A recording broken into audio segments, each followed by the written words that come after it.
mendengarkan sambutan dari Ombudsman Republik Indonesia. Dalam hal ini langsung akan disampaikan oleh Ketua Ombudsman Republik Indonesia dengan hormat Bapak Profesor Amzul yang Rifa SH LLM GSD.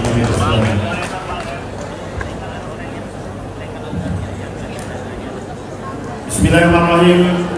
Assalamualaikum warahmatullahi wabarakatuh. Selamat pagi, salam sejahtera bagi kita semua. Yang kita hormati, kita banggakan, dan selalu kita doakan sehat walafiat Ibu Ketua Ikatan Notaris Indonesia beserta seluruh jajarannya. Demikian juga Bapak Ketua Pengurus Wilayah Ikatan Notaris Indonesia Jawa Barat dan seluruh keluarga besar Ikatan Notaris Indonesia, apapun jabatannya yang tidak mungkin saya sebutkan satu persatu. Perwakilan dari PPATK, kemudian dari Kanwil Hukum dan HAM, beserta perwakilan dari institusi lain yang sempat hadir pada kesempatan ini. Ombudsman Republik Indonesia adalah lembaga negara yang dibentuk berdasarkan Undang-Undang Nomor 37 Tahun 2008.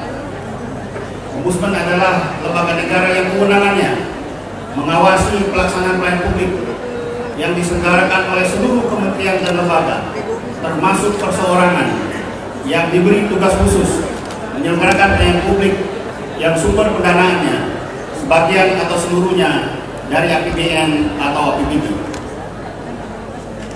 Cukup banyak laporan yang disampaikan kepada Ombudsman.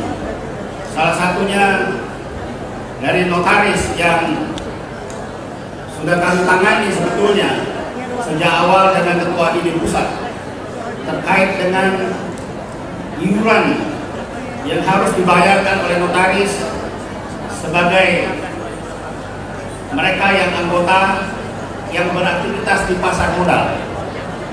Sampai hari ini sebenarnya belum tuntas. Saya mengundang Ketua OJK untuk hadir pada hari Kamis ini dan sudah dijadwalkan Pak Wiko Santoso akan hadir langsung di OJK di Ombudsman di kantor saya pada hari Kamis pukul 14.00. Dan kita sudah berhasil menghentikan pemungutan ke depannya. Yang jadi persoalan bagaimana yang terlanjur ini nanti akan kita selesaikan dengan Ketua OJK. Bapak sekalian, saya sangat senang bisa hadir di tempat ini. Tentu saja notaris sebagai garda terdepan kalau kita bicara tentang berbagai persoalan, termasuk di dalam hal kepemilikan lahan, tanah dan seterusnya. Ombudsman banyak berhadapan dalam tanda kutip para mafia tanah. Saya ingin sampaikan ada berbagai modus operandi baru yang dilakukan oleh mereka yang bergerak sebagai spekulan tanah. Sebagai salah satu contoh, mereka bersembunyi di balik pelayanan publik. Mereka bersembunyi bahwa birokrasi tidak melayani mereka. Sebagai salah satu contoh, mereka melaporkan kepada Ombudsman terhadap kepala Badan Pertahanan Nasional tertentu misalnya. Tapi ini kasus yang sebenarnya seolah-olah kepala BPN tidak melayani mereka dalam urusan sertifikat. Padahal setelah kita dalami, bukan kesalahan BPN, tetapi memang jual beli itu memang ada, tetapi objek tanahnya sebetulnya adalah tanah milik negara. Tetapi anehnya jual beli itu terjadi dan pengajuan sertifikat itu dilakukan setelah kita dalami ternyata memang tidak berhak untuk mendapatkan sertifikat. Dan itu banyak terjadi di seluruh Indonesia di banyak tempat.